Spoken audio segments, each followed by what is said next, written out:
Bismillahirrahmanirrahim. Assalamualaikum warahmatullahi wabarakatuh. Halo peserta didik sekalian, selamat pagi, selamat siang. Apa kabar kalian hari ini? Semoga kalian dalam keadaan sehat dan semangat mengikuti pembelajaran ekonomi hari ini ya. Bertemu lagi bersama Ibu Winda.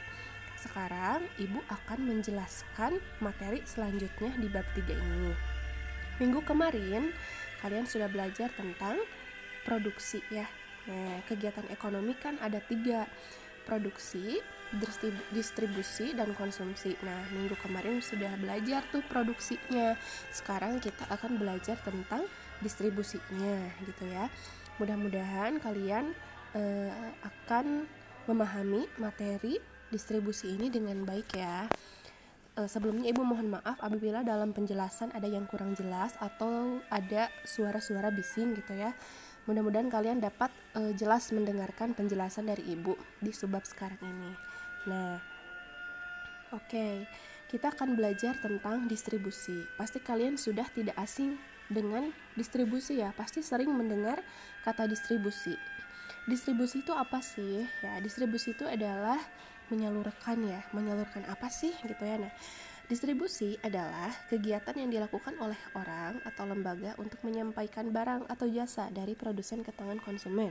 Jadi distribusi itu adalah sebetulnya sebuah proses perpindahan barang atau proses penyaluran barang. Nah, buktinya adalah seperti apa gitu.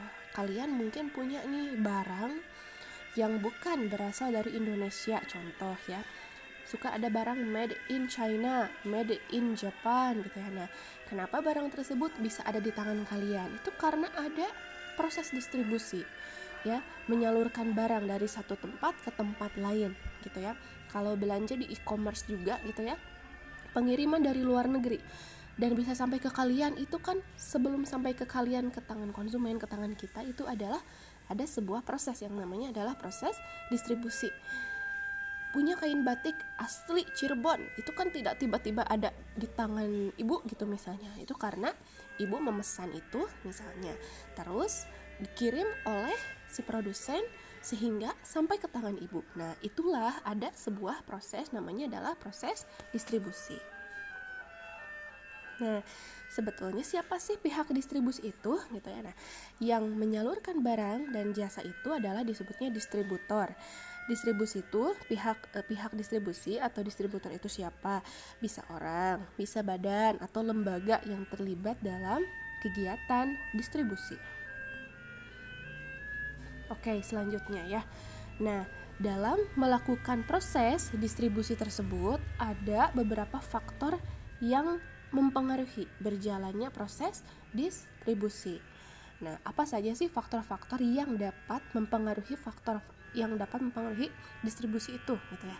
Nah, pertama kita punya faktor barang. Faktor barang, jenis, bentuk, kemasan barang sangat berpengaruh gitu ya dalam proses distribusi. Misalnya barang dari jenis makanan dan bukan makanan, proses distribusinya tuh akan berbeda dengan barang yang lain gitu ya. Barang yang mudah rusak atau barang yang tahan lama itu juga akan berbeda dalam proses distribusinya.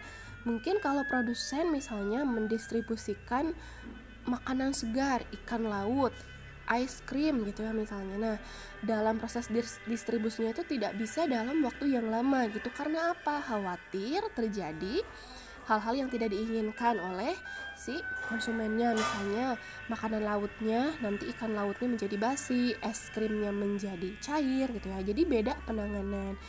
Terus misalnya kalau distributornya menyalurkan pakaian gitu ya. Kalau pakaian mau didistribusikan dalam waktu lebih dari 1 hari atau lebih dari 2 hari tidak masalah, karena tidak akan membusuk, tidak akan mencair gitu. Jadi penanganannya itu setiap barang itu berbeda tergantung barang-barang tersebut jenisnya gitu ya. Nah, faktor yang kedua adalah ada faktor perusahaan, pengalaman dan kemampuan manajemen gitu ya. Nah, pengalaman dan kemampuan manajemen serta pengawasan yang dilakukan perusahaan selama proses distribusi akan sangat berpengaruh terhadap kegiatan distribusi gitu ya. Nah, ada ketersediaan dana perusahaan, ada teknologi yang digunakan perusahaan untuk melakukan distribusi juga berpengaruh terhadap kelancaran distribusi.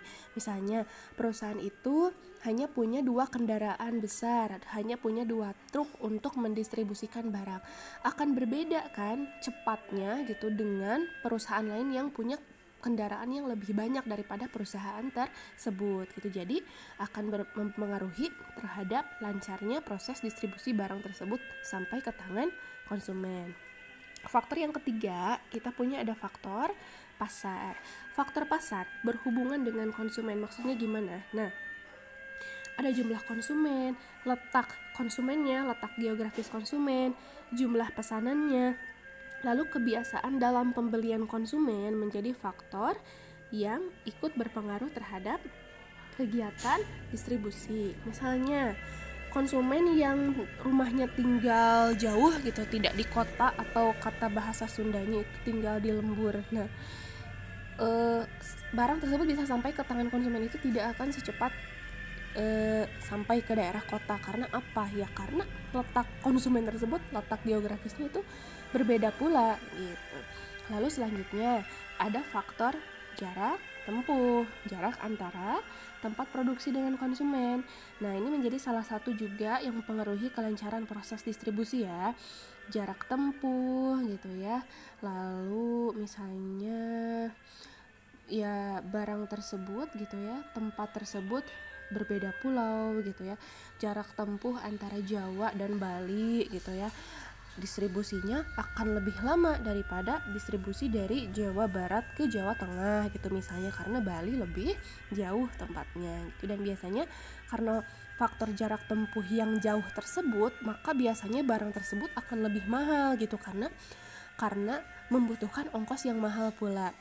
Kalian pernah baca nggak kalau ada promo di supermarket atau di minimarket, ada promo sale gitu ya, ada diskon potongan harga gitu ya, di bawahnya suka ada syarat dan ketentuan berlaku, harga hanya berlaku di Pulau Jawa gitu ya, atau harga hanya berlaku di Pulau Jawa dan Bali gitu. Kenapa? Karena dianggap proses distribusi di Pulau Jawa itu mudah gitu, cepat daripada proses distribusi keluar Pulau Jawa atau Bali atau di luar Pulau Jawa gitu ya.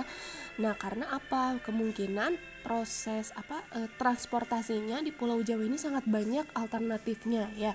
Bisa pakai bus, bisa pakai kereta, bisa pakai pesawat, sangat banyak dan mudah gitu. Dan biasanya konsumennya juga banyak yang menginginkan barang tersebut. Akan berbeda dengan apabila maaf ya, ada yang lewat, apabila didistribusikan ke tempat lain yang lebih jauh gitu. Nah, seperti itu. Lalu selanjutnya ada faktor iptek. Nah, iptek itu apa? Ilmu pengetahuan teknologi ya. Perkembangan teknologi gitu ya dan komunikasi semakin canggih, sangat membantu proses distribusi barang dan jasa. Distribusi barang antar negara, baik impor maupun ekspor, semakin cepat dengan mudah dengan bantuan teknologi dan informasi. Jadi kita sangat terbantu dengan adanya ilmu pengetahuan teknologi, adanya inovasi-inovasi dalam melakukan distribusi itu sangat membantu kelancaran proses menyalurkan barang tersebut. Nah, ini diantaranya adalah ada faktor-faktor distribusi itu. Kalau kalian menemukan yang lain di sumber yang lain, boleh kalian menambahkan faktor-faktor distribusi, faktor kelancaran distribusi yang lain. Next. Oke, kita punya apa? Nah, kita punya mata rantai distribusi gitu ya. Nah, maksudnya seperti apa? Nah, jadi barang tersebut bisa sampai dari produsen ke konsumen itu banyak sekali prosesnya. Nah, distribusinya, mata rantainya terbagi menjadi 2. Ada distribusi langsung, ada distribusi yang tidak langsung. Nah, seperti apa sih distribusi langsung? Nah, kalau distribusi langsung ya adalah penyaluran barang atau jasa dilakukan langsung dari produsen ke konsumen tanpa perantara ya. Langsung dari produsen ke konsumen tanpa perantara. Contohnya seperti apa? Misalnya ada penjualan langsung dilakukan di tempat produksinya, langsung dilakukan di pabriknya gitu ya. Ibu pernah menemukan ada konveksi gitu ya, tempat jahit kerudung, dan dia langsung menjahitnya di situ dan menjualnya juga di situ. Kan itu langsung ya, jadi dia tidak melalui perantara yang lain. Lalu ada penjualan dilakukan di tempat pengecer gitu. Biasanya produsen tidak melakukan penjualan kepada konsumen tetapi melalui dilimpahkan kepada pihak pengecer. Ada juga penjualan di door to door gitu. Langsung dari produsen ke konsumen dengan mengerahkan sales gitu. Suka ada sales yang ke rumah ya menawarkan barang, itu selling door to door disebutnya. Lalu ada selling mail gitu, yaitu namanya apa? Penjualan dilakukan perusahaan langsung dengan menggunakan jasa pos atau mungkin dengan sekarang JNT, JNE dan lain-lain. Nah, itu distribusi langsung tanpa perantara. Lalu ada distribusi tidak langsung. Berarti kalau distribusi tidak langsung itu dia menggunakan perantara, ya. Distribusi yang menggunakan perantara untuk menyalurkan barang dan jasanya gitu ya, dari produsen ke konsumen. Nah, seperti apa nih kalau yang ini gitu ya. Nah, pertama bisa langsung dari produsen ke konsumen. Sebelum dari produsen sampai ke konsumen harus ke pengecer. Lalu ada juga selanjutnya dari produsen bisa langsung ke pedagang besar, ke pengecer, ke konsumen.